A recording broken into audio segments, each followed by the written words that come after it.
Protect your DNA. BioPQQ can promote formation of new mitochondria. Infowarsstore.com. And now joining us in studio is Ann McAdoo with the News Blitz. Ann? Well, Jakari, I wanted to come in and, clear up some more conspiracy theories. President Obama cleared up a big conspiracy theory last night, of course, and admitted that, yes, indeed, there is a conspiracy to take our guns. So that was one big conspiracy theory that, was indeed a fact. But also, let's go ahead and talk about the big news that's kind of coming out. And if you'll recall when people were going with the birther, truther movement there with Obama, it was racist. Yes. But of course, they demanded to see Ted Cruz's birth certificate. Is he a natural born citizen? Is he eligible to become president? And of course, he turned his mother's birth certificate over right away. Breitbart has it there, and proving that his mother was born in Delaware in 1934. That establishes her citizenship by birth, which, according to U.S. law, means that her son as well is a U.S. citizen, even though he was born in Canada. Mm-hmm. So there you go. Very racist. Very, very racist there. But now here's another conspiracy. Hillary Clinton has been saying, and under oath, and again, she goes on the campaign trail and she says, I did not use my email server to send anything that would have been, breaking the law, nothing that was at the time deemed to be classified. Well, obviously we've, been able to see some of her emails to see that that's not the case. Well, now this could be a smoking gun showing that she indeed broke the federal law. Basically, this was an email she sent June 17th, 2011 with her senior State Department advisor, Jake Sullivan. And she was asking him for the talking points for the day. And he was saying, he responded back to her, well, they're having some issues sending us secure fax. They're working on it. And so she responds, if they can't, turn it into non-paper with no identifying heading and send non-secure. So right there, she's instructing him to remove a classified marking and then transmit it in an unencrypted manner. So if he indeed did that, which I'm sure we'll never, have any proof of that, well, that could expose her to some serious legal jeopardy.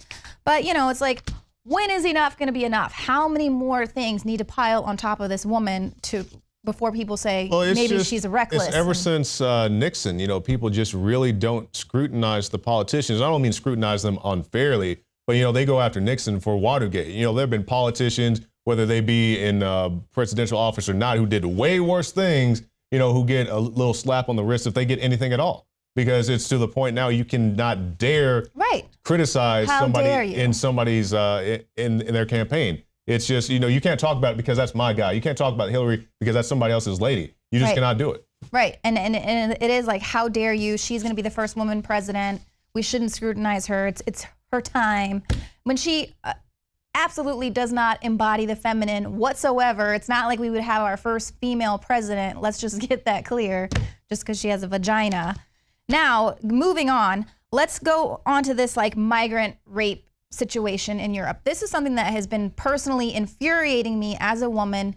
Here in the West, women have fought for decades to just kind of be on equal footing as men, to be able to walk the streets, wear whatever we want and not ask for it, and to be able to change that narrative to where it's like, no, don't rape people. That's what's bad. Not, oh, well, you shouldn't have worn that short dress.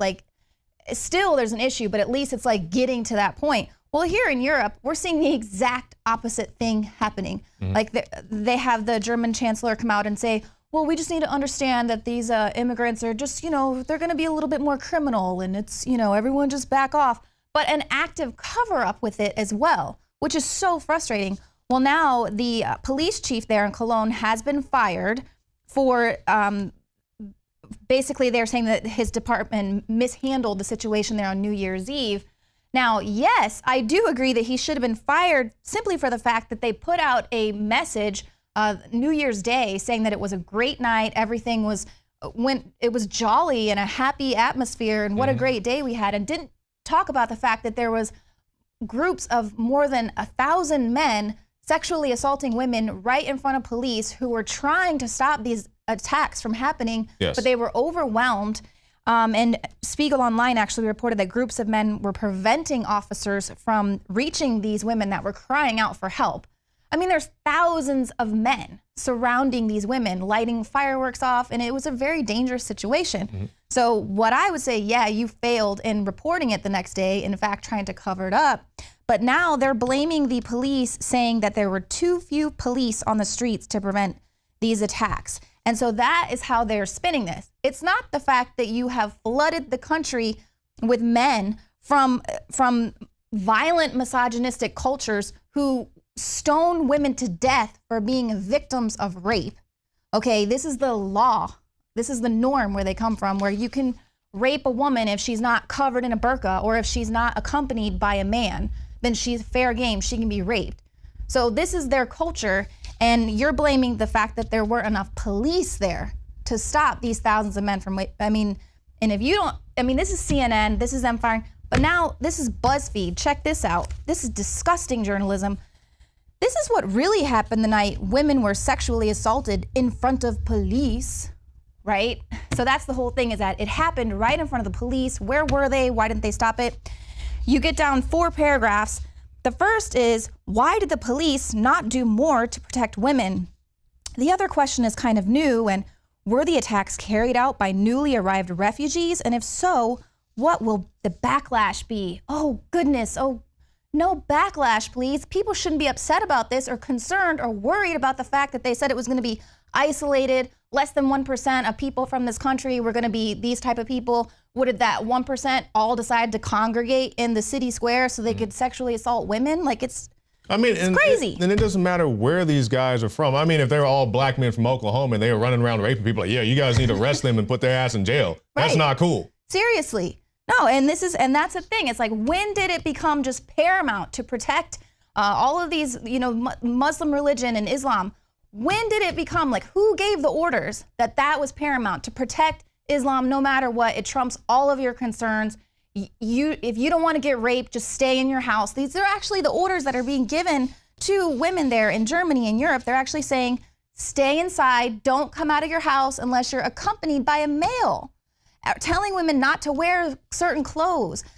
Women in France actually last year there was a huge hashtag going around where they were like, we're going to wear our bikinis in the park, because women who were wearing bikinis in the park were being attacked by groups of women Muslim women who were telling them to cover up. And it's just like, it's just so frustrating to me. But so anyway, this BuzzFeed article goes on, and I don't know if you guys can doc cam this here, but it goes on, and it's like, were they carried out by refugees? Well, indeed, we know that it was. Okay, we have verified proof of that. And then it goes on and on, just talks about how the police did a terrible job. And then right here, the victims describe the chaos that night and the perpetrators being of Arab or North African descent. This led many to claim that the latter were refugees. Okay. And then it goes on and on and on, back on and on about the attacks and how they were, and sexual harassment happens all the time. And you see, this is a 6-page thing. Mm-hmm.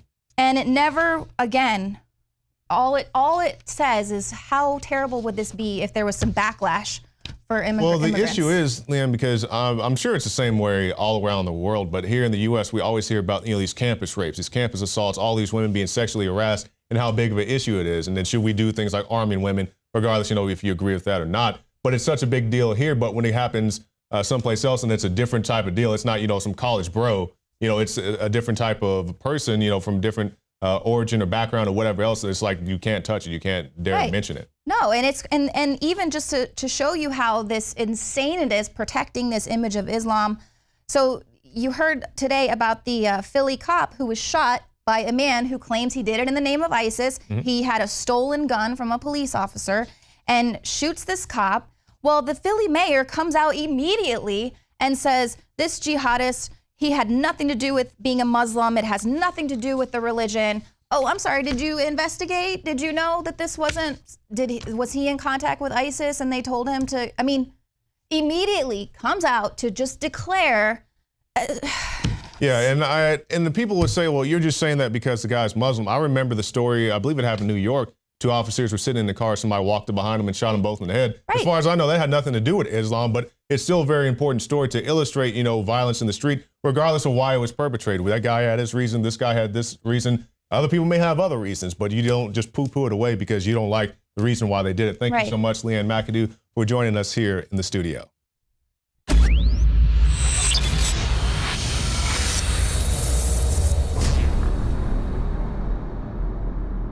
Brain Force is here. Ladies and gentlemen, I've been on this the last few months. You probably noticed I've been more crazed, more focused, less brain fog, more energy, more special reports, and it's because of Brain Force. One of the worst things with most energy products is it's not sustainable, right? You're gonna crash and gonna feel really bad afterwards. This has a bunch of different antioxidants and compounds and polyphenols. Everybody's on these drugs to knock their brain out because the brain's so fried. We kept changing this formula over and over and over again until it became sort of a grand puzzle. For example, the L-theanine inside of it, that is activated by the different compounds in the yerba mate that we put inside of it as well. This just increases the compounds you already have. This is what you're actually designed to run on. Exactly. It's kind of like a car will run on one form of junkie gas, but it runs really good on what it's designed for. You will find Brain Force, Survival Shield X2, and other game-changing products at InfoWarsLife.com or call 888-253-3139.